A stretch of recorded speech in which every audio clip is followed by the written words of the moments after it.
mabilis kipad, tara na na na na na. Iba na pakiramdam, ito ako ulit. Tara at pag-usapang natin ang kamukha ni Flo G at ang gumagaya kay Flo G na si Flo G na Litex. May inilabas ng bagong kanta si Flo G na Litex na talaga naman pinag-usapan. Ano kayang reaksyon ni Flo G kapag napanood niya ito? Welcome to Sikat Story. Makikita sa video na medyo may hawig nga ito kay Flo G, kaya naman marami ang nagpapapicture sa kanya. Pakinggan natin ang song ni Flo G ng Litex. Mabilis kipad, tara na na na na na. Iba na pakiramdam, ito ako ulit. Ginalingan naman ni Flo G ng Litex.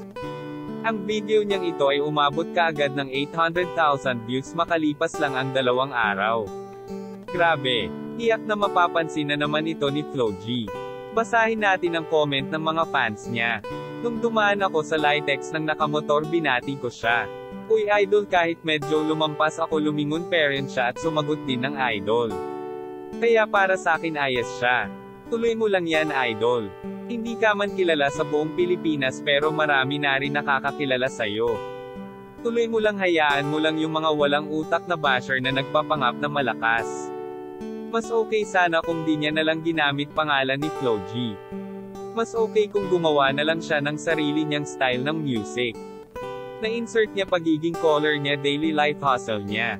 Di po ako eksperto, opinion ko lang bro. God bless. Sana sumikat ka lalo at wag magbago.